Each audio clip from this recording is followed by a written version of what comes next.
ఉపాధి హామీ పథకం కింద పేదలకు మరిన్ని పని దినాలు కల్పించి వారికి ఆదాయాన్ని పెంచాలనే ఉద్దేశంతో ప్రధాని నరేంద్ర మోదీ నేతృత్వంలో కేంద్ర ప్రభుత్వం ప్రవేశపెట్టిన వీబీజీ రామ్జీ బిల్లుపై కాంగ్రెస్ నాయకులు చేస్తున్న తప్పుడు ప్రచారాన్ని బుధవారం బీజేపీ రాష్ట్ర ఉపాధ్యక్షులు రఘునాథరావు, బీజేపీ మంచిర్యాల జిల్లా అధ్యక్షులు నగునూరి వెంకటేశ్వర్ గౌడ్, బీజేపీ మంచిర్యాల జిల్లా కార్యాలయంలో పత్రికా విలేకరుల సమావేశం ఏర్పాటు చేయడం జరిగింది. ఈ సందర్భంగా రఘునాథరావు మాట్లాడుతూ గ్రామీణ ప్రాంత పేద ప్రజలకు ఉపాధి కల్పించి వారికి మరింత ఆర్థిక ప్రయోజనం కల్పించాలనే ఉద్దేశంతో మోదీ తీసుకువచ్చిన వీబీజీ రామ్జీ బిల్లును కాంగ్రెస్ పార్టీ ప్రభుత్వం వ్యతిరేకించడం సిగ్గుచేటన్నారు. రాష్ట్ర మంత్రులు, కాంగ్రెస్ నాయకులు బిల్లుపై అవగాహన లేకుండా మాట్లాడుతూ ప్రజల్లో తప్పుడు అపోహలు సృష్టిస్తున్నారని మండిపడ్డారు. ఈ బిల్లుకు పెట్టిన పేరుపై తప్పుడు ఆరోపణలు చేస్తున్న కాంగ్రెస్ పార్టీ నాయకులు గతంలో ఈ బిల్లుకు ఉన్న పేర్లను తెలుసుకోవాలని సూచించారు. ఉపాధి హామీ పథకానికి మహాత్మా గాంధీ పేరు కంటే ముందు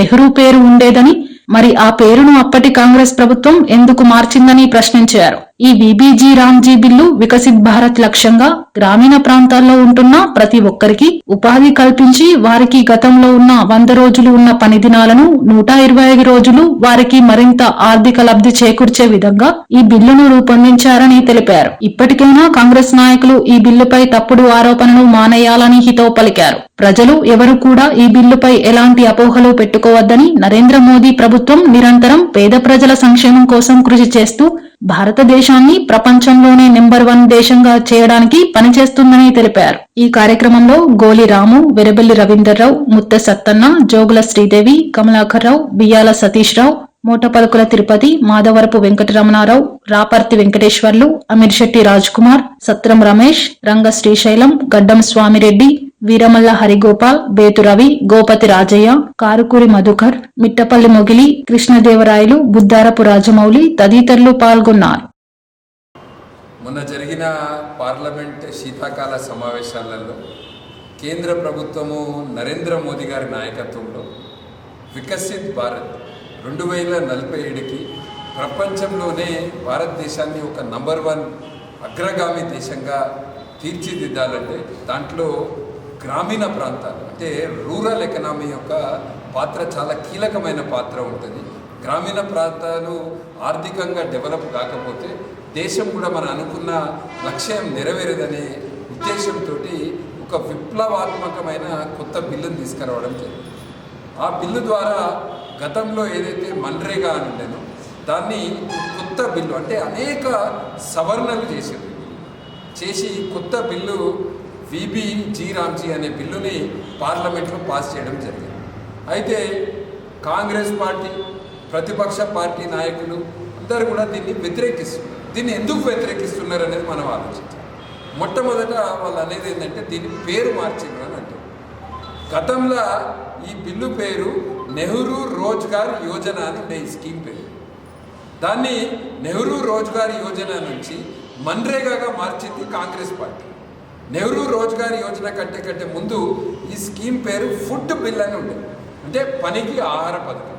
అంటే మనం చూసుకుంటే స్వాతంత్రం వచ్చినాక ఈ స్కీమ్ యొక్క పేర్లు అనేక సందర్భాలలో మార్చడం జరిగింది. భారతీయ జనతా పార్టీ మార్చింది ఏంటి? ఈ పేరు ఏంటిది? Viksit Bharat guarantee for Rozgar and Ajeevika mission. ఇందులో అర్థం కాదు ఏముంది?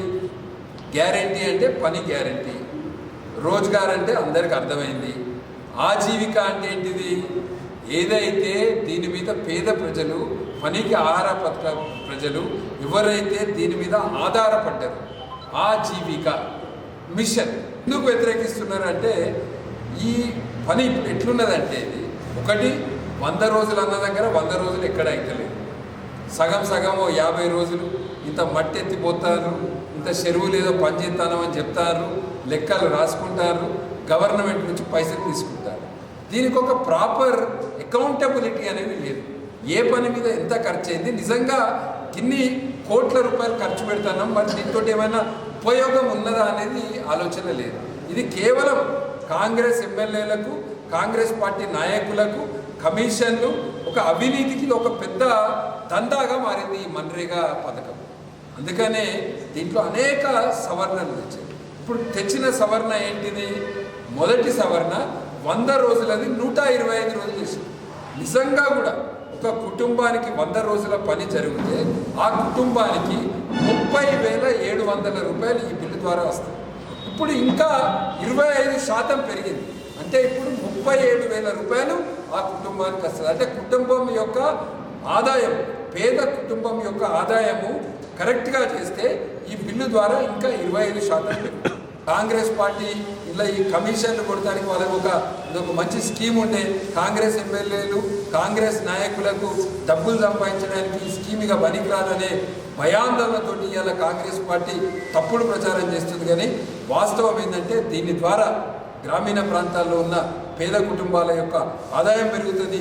గ్రామంలో అనేక కొత్త పనులు చేపట్టచ్చు, గ్రామాన్ని డెవలప్ చేయొచ్చు. గ్రామం డెవలప్ అయితే మన జిల్లా డెవలప్ అవుతుంది, మన జిల్లా డెవలప్ అయితే తెలంగాణ అభివృద్ధి అవుతుంది, మన రాష్ట్రం డెవలప్ అయితే మనం అనుకున్న వికసిత్ భారత్ లక్ష్యానికి చేరడం కనుక ఎటువంటి అపోహలకు దూరంగా, ఎటువంటి అపోహలు నమ్మొద్దని నేను మంచిర్యాల జిల్లా ప్రజలందరినీ కూడా కోరుతున్నాను. కాంగ్రెస్ పార్టీకి ఒక అలవాటు అయిపోయింది.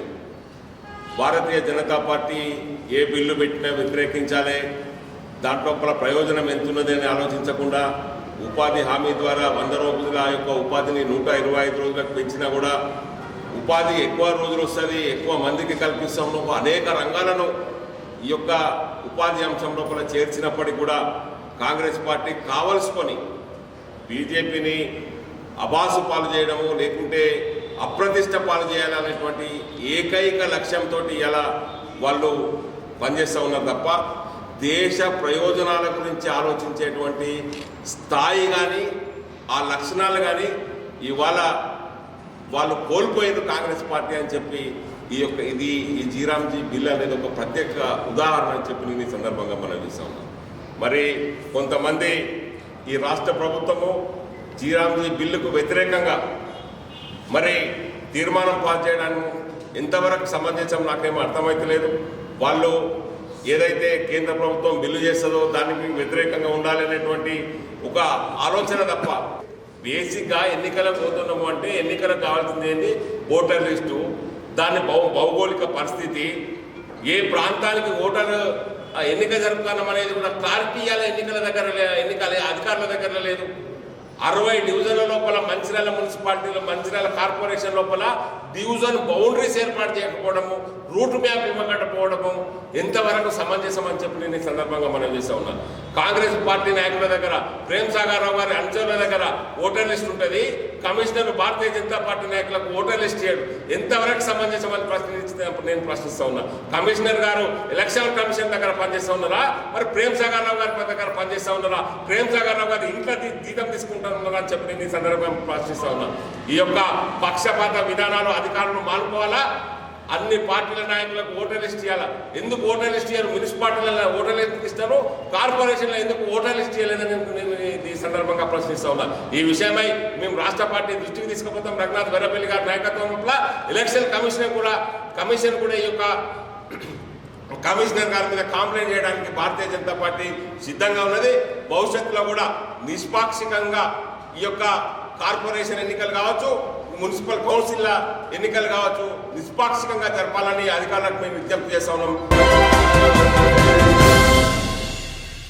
సిపిఐ 100 ఏళ్ల చరిత్రలో అనేక ప్రజా ఉద్యమాలు చేపట్టడం జరిగిందని, ఈ పోరాటంలో అనేక మంది పార్టీ కార్యకర్తలు అమరులయ్యారని ఆ పార్టీ రాష్ట్ర కార్యదర్శి వర్గ సభ్యుడు కలవేని శంకర్ స్పష్టం చేశారు. సిపిఐ శతాబ్ది ఉత్సవాల సందర్భంగా నిర్వహిస్తున్న జాథా బుధవారం నస్పూర్ పట్టణానికి చేరుకుంది. శ్రీరాంపూర్ బస్టాండ్ వద్ద జాథాకు స్థానిక నాయకులు ఘన స్వాగతం పలికారు. రాష్ట్ర కార్యదర్శి వర్గ సభ్యుడు కలవేని శంకర్ జెండాను ఆవిష్కరించిన అనంతరం ఆయన మాట్లాడుతూ సిపిఐ పార్టీ 100 సంవత్సరాలు పూర్తి చేసుకున్న సందర్భంగా నిర్వహిస్తున్న ఉత్సవాల్లో భాగంగా ముగింపు వేడుకలను ఖమ్మం జిల్లాలో ఈ నెల 18న పెద్ద ఎత్తున నిర్వహిస్తున్నట్లు చెప్పారు. ఈ సందర్భంగా మంచిర్యాల జిల్లా వ్యాప్తంగా ప్రచార జాథాను కొనసాగిస్తూ 100 ఏళ్ల చరిత్రపై ప్రజలకు వివరిస్తూ చైతన్యపరచడం జరుగుతుందన్నారు. ఉత్సవాల్లో భాగంగా ఈ నెల 10న రామకృష్ణాపూర్లో భారీ బహిరంగ సభను నిర్వహిస్తున్నామని, ఈ సభకు పార్టీ రాష్ట్ర కార్యదర్శి కూనమనేని సాంబశివరావు, మాజీ ఎమ్మెల్యే చాడ వెంకటరెడ్డి, ఏఐటియుసి సింగరేణి విభాగం రాష్ట్ర అధ్యక్షుడు వాసిరెడ్డి సీతారామయ్యలు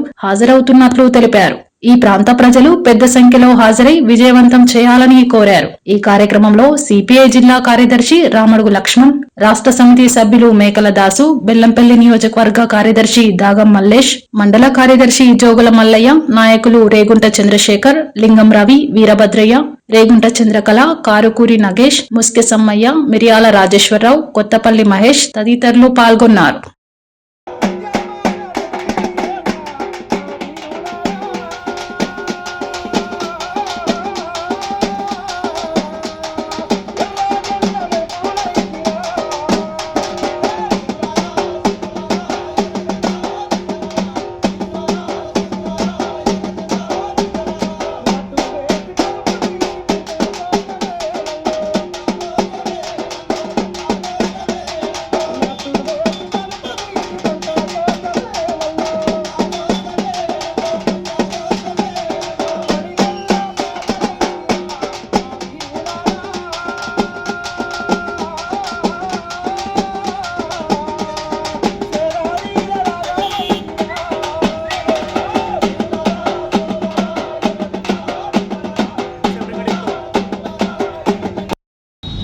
శ్రీరాంపూర్ బస్టాండ్లో పార్టీ శత జయంతి ఉత్సవాల సందర్భంగా ఈ సభలో పాల్గొంటున్నటువంటి మీ అందరికీ కూడా విప్లవ ధన్యవాదాలు తెలియపరుస్తూ శ్రీరాంపూర్ పట్టణ సోదరిమణులకందరికీ కూడా విజ్ఞప్తి, ఈ జాతాకు నాయకత్వం వహిస్తున్నటువంటి జిల్లా కార్యదర్శి గారు, ఏఐటీసీ జిల్లా కార్యదర్శి, అట్లాగే బెల్లంపల్లి నియోజకవర్గ కార్యదర్శి దాగం మల్లేషు ఈ జాతాకు నాయకత్వం వహిస్తా ఉన్నారు. ఈ జాతతో వీళ్లతో పాటు ప్రజానాట్య మండలి బృందం కూడా ఉన్నది అనేటువంటి విషయాన్ని సందర్భంగా తెలియపరుస్తా ఉన్నాం. ఖమ్మం జిల్లాలో జరిగేటువంటి పార్టీ ఆవిర్భావ దినోత్సవాల సందర్భంగా యావత్తు ఈ తెలంగాణ రాష్ట్రంలో ఉన్నటువంటి అన్ని జిల్లాలతో పాటు వివిధ దేశాల నుంచి వచ్చేటువంటి సహార్థ ప్రతినిధులు కూడా అందులో పాల్గొంటా ఉన్నారు. ఈ 100 ఏళ్ల పండుగను ఘనంగా నిర్వహించాలని చెప్పి జాతీయ పార్టీ పిలుపులు ఇచ్చింది. ఆ పిలుపులో భాగంగా అన్ని రాష్ట్రాలలో కూడా ఈ ఉత్సవాలను ఘనంగా నిర్వహించడం జరుగుతూ ఉన్నది. అందులో భాగంగానే మంచిర్యాల జిల్లాకు సంబంధించి 3వ తారీఖు రోజున తాండూరులో ప్రారంభమైనటువంటి జాత ఇవాళ 5వ రోజు శ్రీరాంపూర్ బస్టాండ్కు చేరుకోవడం జరిగింది. ఈ జాత ఈ 4 గ్రామ పంచాయతీలు నూతనంగా ఏర్పడినటువంటి కార్పొరేషన్లు తిరిగి యావత్తు కార్మిక వర్గాన్ని ప్రజల్ని చైతన్యపరుస్తూ ఖమ్మంలో జరిగేటువంటి బహిరంగ సభలో మనమంతా పాల్గొనాలి వేల సంఖ్యలో అనేటువంటి విషయాన్ని సందేశాన్ని ఇవ్వడం అనేటువంటి జరుగుతూ ఉన్నది. అట్లాగే 10వ తారీఖు రోజున రామకృష్ణపురంలో జరిగేటువంటి ఈ 100 ఏళ్ల ఉత్సవాలలో సిపిఐ రాష్ట్ర సమితి కార్యదర్శి, అట్లాగే శాసనసభ నాయకులు కామ్రేడ్ కోనవనేని సాంబశివరావు గారు, వారితో పాటు మాజీ కార్యదర్శి కామ్రేడ్ చాడా వెంకరెడ్డి గారు, అట్లాగే సింగరేణి కాలేజ్ వర్కర్స్ యూనియన్ ప్రధాన కార్యదర్శి కామ్రేడ్ వాసిరెడ్డి సీతారామయ్య గారు, వారితో పాటు ఈ జిల్లాలో ఉన్నటువంటి రాష్ట్ర సమితి సభ్యులు, జిల్లా కార్యదర్శి గారు, యావత్తు ప్రజా సంఘాల నాయకులు పాల్గొంటారు కనుక 10వ తారీఖు రోజు ఇదే శ్రీరాంపూర్ బస్టాండ్ లో మన 100 ఏళ్ల సందర్భంగా పైలాను ఓపెన్ చేయడం అనేటువంటి జరుగుతూ ఉన్నది.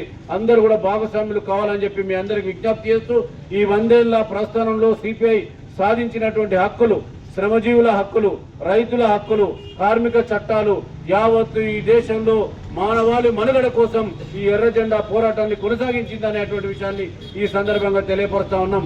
అట్లాగే 2004లో 2009లో చట్ట సభలలో పార్లమెంట్లో గ్రామీణ ఉపాధి హామీ పథకం రావడానికి కానీ, సమాచార హక్కు చట్టం రావడానికి కానీ ఈ కమ్యూనిస్ట్ పార్టీ పోరాటం ఉన్నదనేటువంటి విషయాన్ని ఈ సందర్భంగా తెలియపరుస్తా ఉన్నాం. ఆనాడు మన్మోహన్ సింగ్ కేబినెట్ లో మీరు ఒక 2 మంత్రి పదవులు తీసుకోండి అని చెప్పి కమ్యూనిస్ట్ పార్టీకి చెప్పినప్పటికీ మాకు మంత్రి పదవులు ముఖ్యం కాదు, ప్రజల యొక్క సమస్యలు ప్రధానమైనటువంటి ఇలా గ్రామీణ ఉపాధి పథకం రావడం ద్వారా గ్రామాలలో పేద ప్రజలు భూములు లేక ఇబ్బంది పడుతూ ఉన్నారు. ఆ ఉపాధి పథకం ద్వారా శ్రామిక వర్గం పేద వర్గానికి ఒక్కడు భూమి పెట్టేటువంటి పరిస్థితి వస్తుంది అనేటువంటి పద్ధతులలో మన వాళ్ళు ఆ 2 హక్కులు తీసుకొచ్చినారు. మాకు కేబినెట్ హక్కులు కాదు అనేటువంటి విషయాన్ని ఈ సందర్భంగా మీకు విజ్ఞప్తి చేస్తున్నాం. అందుకే ఈ 100 ఏళ్లలో సిపిఐ సాధించినటువంటి పోరాటాలు, తీసుకొచ్చినటువంటి హక్కులు నేటికి ప్రజలు అనుభవిస్తున్నారు. ఆ హక్కులని కాలరాసేటువంటి పద్ధతి బీజేపీ మతోన్మాద పార్టీ తీసుకొస్తా ఉన్నది. ఇవాళ ఎర్ర జెండా పార్టీలను మార్చి 31 నాటికి ఈ దేశంలో లేకుండా చేస్తామన్నటువంటి ప్రగల్భాలు వస్తున్నటువంటి మతోన్మాద బీజేపీ పార్టీకి ఈ జాత ద్వారా హెచ్చరిక చేస్తా ఉన్నాం. ఇవాళ సిద్ధాంతాన్ని, సైద్ధాంతిక విలువల్ని ఎవరు తుడిచిపెట్టలేరు. ఇవాళ మావోయిస్టు పార్టీలను కూడా ఖతం చేసేటువంటి హక్కు నీకు ఎవరు ఇవ్వలేదు. ఈ ప్రజాస్వామ్యంలో స్వేచ్ఛ కోసం, స్వతంత్రాల కోసం భారత కమ్యూనిస్టు పార్టీ నడిపినటువంటి సమరం. ఈ సమరంలో అనేక మంది అసూలు బాధినారు. ఇలా అణిచివేత ఉన్న కాడ ఎర్ర జెండా పార్టీ ఉంటుంది, పేదోడు ఉన్న కాడ ఎర్ర జెండా పార్టీ ఉంటుంది. హక్కుల కోసం పోరాడేటువంటి పార్టీ అనేటువంటి విషయాన్ని ఈ సందర్భంగా గుర్తు చేస్తాను.